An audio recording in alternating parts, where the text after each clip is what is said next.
Ya, kita nggak bisa langsung kepada Rasulullah, itu nggak akan bisa. Kita harus ambil ilmu melewati para sahabat Rasulullah.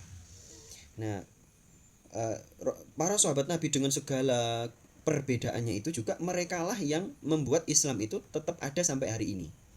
Ya, adik-adik nanti kalau kuliah di kampus Islam itu kadang-kadang ada dosen-dosen yang mohon maaf gara-gara belajar dari kampus-kampus non muslim ya, itu kemudian diajarkan untuk membenci Abu Hurairah atau membenci Sayyidah Aisyah juga ya, karena begini begini begini dengan keanehannya begini begini begini, nggak boleh ngambil ilmu dari mereka.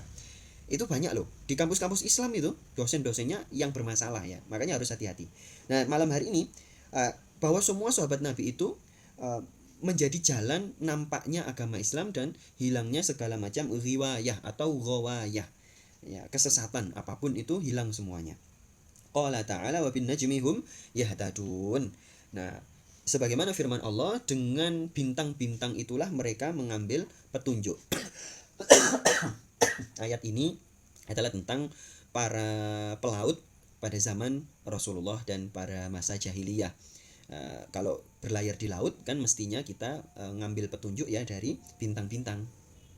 Ba'duha aqwa min ba'din ay bihasabi maratibi anwariha al-muqaddarati laha. Jadi masing-masing bintang itu ada yang moncer, ada yang tidak. Maka ya tetaplah jadikan itu petunjuk. Walikullin nurun ay wa kadzalika likulli min al-ashab nurun biqadri isti'dadihi. Jadi masing-masing sahabat Nabi itu punya cahaya yang sesuai dengan istiadat, sesuai dengan apa yang mereka perbuat. Ya, adik-adik, kalau baca kitab Al-Fawaidul Mukhtarat, yaitu kitabnya Habib Ali siapa ya lupa, Fawaidul Mukhtarat. Ya, itu di dalam kitab itu disebutkan riwayat bahwa Sayyidina Husain, Sayyidina Husain yaitu putranya Sayyidina Ali. Sayyidina Husain itu punya istri banyak. Ya, bukan hanya 4 ya, istri beliau banyak. Kok bisa? Karena beliau itu ketika tiba di Irak, di Iran di Khurasan lah, pokoknya area Khurasan. Beliau itu para penduduknya itu mempersilahkan putri-putrinya untuk dinikahi oleh Sayyidina Husain. Dinikahi terus malam pertama dan dipersilahkan untuk diceraikan. Ya. Jadi apa? Cinta satu malam lah gampangannya ya dalam bahasa. Tapi resmi ya, tapi resmi, pernikahan resmi, bukan pernikahan gelap-gelapan ya. Dan istri beliau itu banyak, tapi kan langsung cerai, langsung cerai, langsung cerai. Nah, itu ada di kitab Fawaidul Mukhtarat. Apakah kemudian adik-adik bilang, ternyata Sayyidina Husain itu kayak gitu ya, nggak mau ngambil ilmu dari beliau? Oh, nggak bisa, nggak bisa. Adik-adik tetap harus ambil ilmu dari beliau, ya, dari beliau. Ya tapi kan begitu Ustadz, masa kan kasihan wanitanya loh. Kalau wanitanya ridho kan nggak masalah, toh langsung dicerai kan, dan dicerainya juga ridho, orang tuanya juga ridho. Sama kayak di Madura ya, ada yang dari Madura ini, adik-adik Ukti Ola, di Madura itu ada tradisi sebagian ya, sebagian saja. Kalau ada ulama, itu dipersilahkan dinikahi, walaupun silahkan dicerai, silahkan dipertahankan juga silahkan. Jadi istri pokoknya pokoknya kan berpoligami itu kan maksimal 4 ya, nggak boleh lebih gitu kan. Nah, itu kita bahas masalah hal-hal yang kita nggak setuju kan.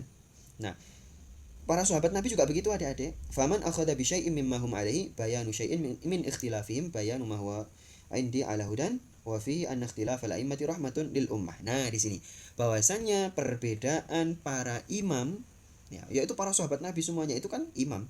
Imam bagi masing-masing. Imam bagi masing-masing. Rahmatun lil ummah, yaitu menjadi rahmat bagi umat. Ya, adik-adik kan sudah belajar lewat Ustadz Brili, sudah belajar kan bahwa ada Asmaul Husna itu yang dibaca dengan selain bahasa Arab. Ya, bahkan di dalam mazhab Imam Abu Hanifah boleh membaca doa di dalam sholat itu dengan selain bahasa Arab. Ya, itu ada loh di mazhab Imam Abu Hanifah. Bahkan bacaan takbir itu boleh diganti dengan misalnya Allahul Azim, Allahu Akbar kan kita, Allahul Kabir misalnya. Itu ada. Ya, entah di mazhab yang mana ya. Itu ada. Nah, apakah itu salah? Ya, kita harus belajar banyak dulu adik-adik. Sepanjang itu kita pastikan ada riwayatnya dalam kitab dan bukan kitab yang salah ya. Itu kita harus percaya itu dan kita harus belajar dalil-dalilnya. Ya, dalil-dalilnya. Makanya adik-adik kalau melihat ya adik-adik para sahabat Nabi itu dulu ada yang kayak Sayyidina Umar misalnya. Sayyidina Umar itu kan panjang tangan dalam artian kalau ada yang nggak cocok sedikit gitu ya langsung di pukul gitu ya. Ya tapi yang non muslim ya nggak cocok langsung pukul, nggak ada non muslim yang eh, apa meminta petunjuk kepada Sayyidina Umar padahal sebelumnya sudah dikasih jawaban sama Rasulullah langsung dibunuh. Ya, adik-adik kalau tahu itu kan kemudian kita berpikir, loh Sayyidina Umar kok kayak gitu sih, nggak usah ambil ilmu dari beliau. Nggak bisa, nggak bisa. Banyak ilmu dari beliau itu yang kita nggak bisa menolak ya. Dalam masalah warisan ya, beliau itu banyak berbeda pendapat uh, dengan Abu Dzar, dengan Abu Darda dan Ibnu Mas'ud ya.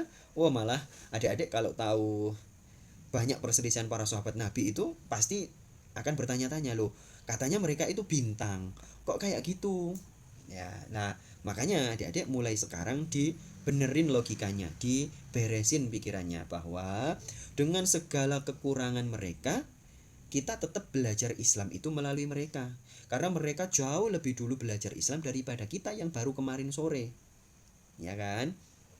Kita kan baru kemarin sore baru tahu hadis juga, kita paling baca kitab Sahih Bukhari juga sebagian doang, nggak pernah khatam.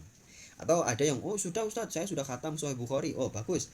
Tapi kan kitab hadis itu ada, dulu pernah Ustadz tunjukkan hampir 50 kitab hadis ya.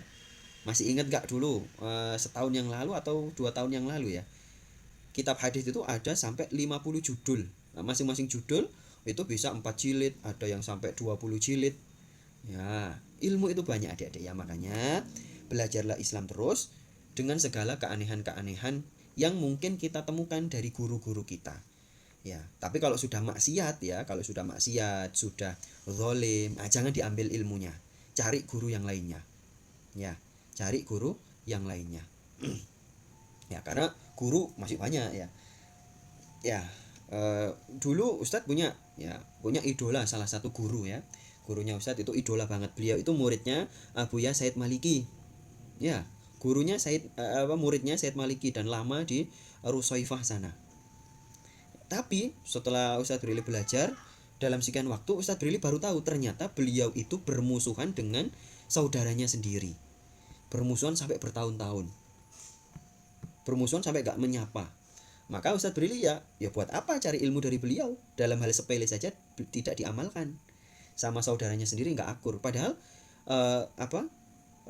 tidak ada masalah yang serius gitu loh, masalahnya juga sepele.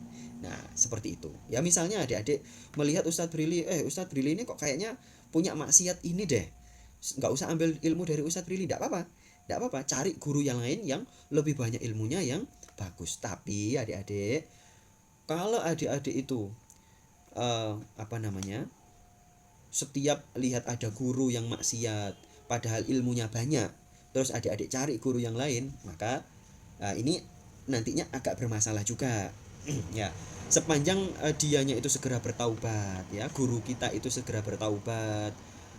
Sekali maksiat, 2 kali maksiat, terus dia bertaubat, ya sudah kita maafkan dan kita kembali ambil ilmu dari beliau. Ya, sepanjang ilmunya bagus loh ya, sepanjang ilmunya bagus. Nah,